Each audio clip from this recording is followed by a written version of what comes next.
नमस्कार। आचार्य सलील चैनल में आप लोग का स्वागत है।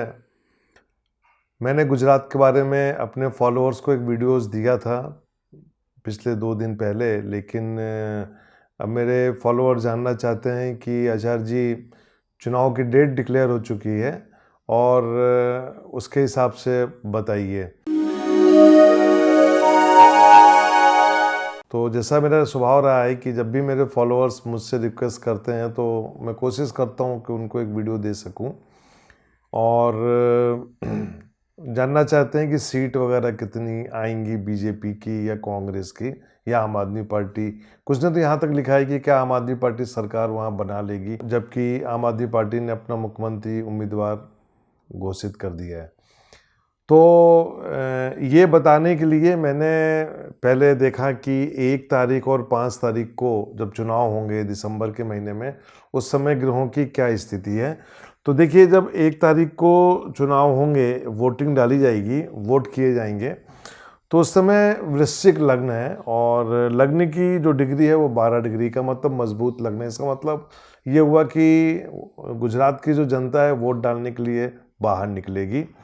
लग्न में सूर्य, शुक्र और बुध बैठा हुआ है और यहाँ पे सूर्य का बैठना बहुत अच्छा है। शुक्र थोड़ा सा प्रॉब्लमेटिक है, कुछ ना कुछ समस्याएं करेगा, और बुध का बैठना भी बहुत अच्छा है। तो मतलब ये हो गया कि जो 1 दिसंबर की जो वोटिंग होगी, पहली नज़र में मैं बता रहा हूँ आपको, क्योंकि चंद्रमा को भी जब मैं ध्यान से देखता हूँ तो चंद्रमा अपने घर में बैठा हुआ है, मतलब चौथा घर जो होता है चंद्रमा का अपना खुद का घर होता है, यहाँ पे कुंभ राशि में बैठा हुआ है और चंद्रमा भाग्येश होके चौथे घर में बैठा हुआ है। तो जब हम कुंडली को देखते हैं 1 तारीख की, तो यहाँ पे बहुत क्लियर है कि 1 तारीख को जो वोटिंग होगी वो कहीं ना कहीं जाके बीजेपी के फेवर में है। हालांकि लग्नेश वक्री होके सप्तम में बैठा हुआ है और ये लग्नेश जो बैठा हुआ है वो मंगल के नक्षत्र में, मतलब अपने खुद के नक्षत्र में है। फिर लग्न को बलि कर दिया, लेकिन इसमें जो जो प्रभाव सबसे ज़्यादा है वो शनि का है और शनि तीसरे घर में बैठा हुआ है। तो आप ये मान के चलिए कि जो तीसरा घर होता है वो तीसरा घर होता है स्पीकिंग पावर का। आप पब्लिक को कैसे बात करते हैं, कैसे बोलते हैं, और शनि जो है वो जनता से जोड़ता है।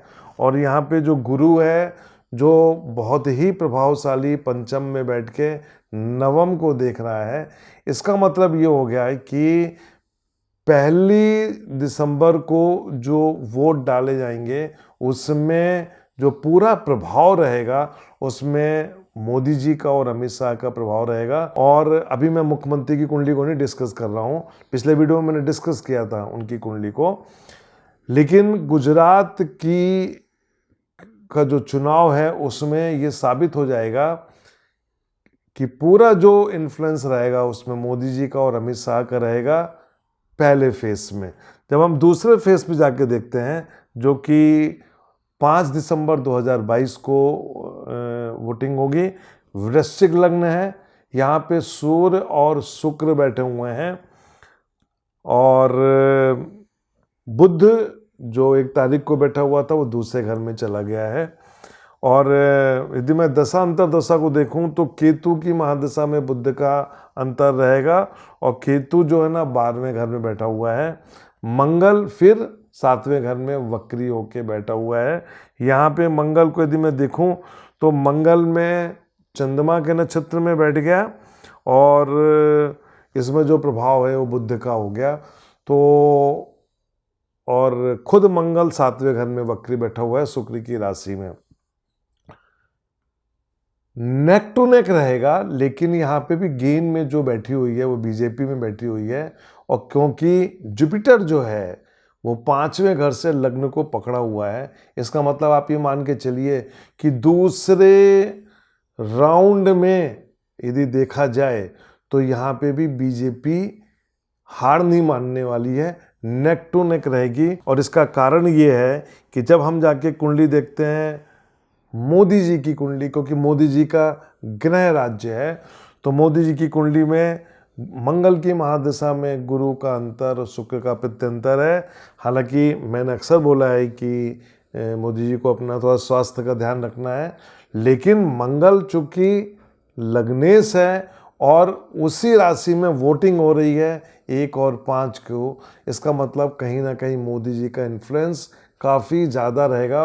और कहते हैं ना कि उनके टक्कर में कोई भी पॉलिटिकल नेता जो है वो उतना नज़र नहीं आएगा, चूँकि उनका वो गृह राज्य है। और दूसरी कुंडली में और आपको बताना चाहूँगा कि मैं यहाँ पे जाके देख रहा हूँ बीजेपी की, और बीजेपी के लिए तो मैं पहले ही बोल चुका हूँ कि जनवरी 2023 तक आप खूब बैटिंग कर लो। जनवरी 2023 के बाद आपकी जो बैटिंग होगी वहाँ पे कैच आउट होने के काफ़ी चांसेस होंगे, इसलिए आपको बहुत संभल के चलना है। ये दोनों राज्य तो आपके लिए मिल जाएंगे, मतलब हिमाचल और गुजरात, लेकिन अगले साल जो चुनाव होंगे खासतौर से छत्तीसगढ़, मध्य प्रदेश, राजस्थान, उसको निकालना बहुत मुश्किल होगा, क्योंकि तब गोचर चेंज हो जाएगा। आज की डेट में बीजेपी गुजरात और हिमाचल दोनों जगह मैं बोलूँगा कि काफ़ी आगे रहेगी। गुजरात के बारे में मैं एक बात और बोलना चाहूँगा कि गुजरात के मुख्यमंत्री की जो मैंने कुंडली डिस्कस की थी पिछली बार भी, और अभी भी मैंने उनकी कुंडली पे नज़र डाला, तो सरकार तो गुजरात में बीजेपी की बन रही है। मुझे थोड़ा सा डाउट है कि कहीं ऐसा ना हो कि ये मुख्यमंत्री बनते हैं या नहीं बनते हैं। लेकिन जहाँ तक सवाल ये है मोदी जी का, हालांकि मोदी जी ने उत्तराखंड में भी हारे हुए मुख्यमंत्री को उन्होंने सीएम बनाया था। अब मुझे ये देखना है कि क्या ऐसी स्थिति गुजरात में आती है या सीएम मोदी जी बदलते हैं आगे चल के, ये वक्त बताएगा।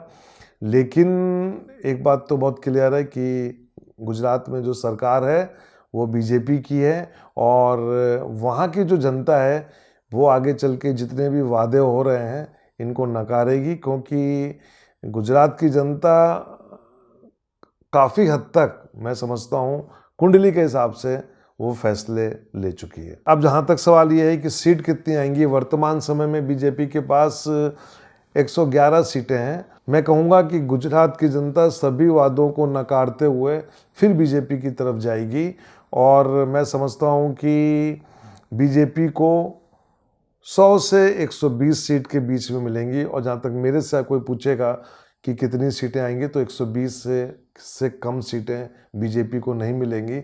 और सेकंड लार्जेस्ट पार्टी जो होगी कांग्रेस और आपके बीच में रहेगी।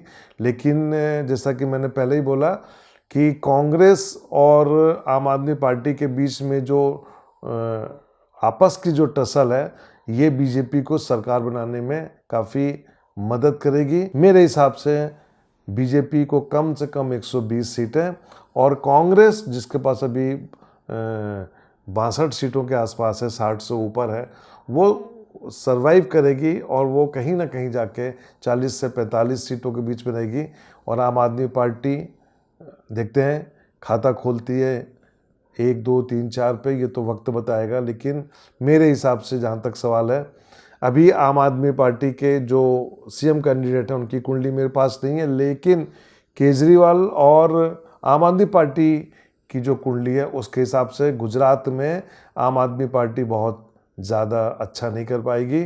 सरकार मेरी तरफ से गुजरात में बीजेपी की है। नमस्कार।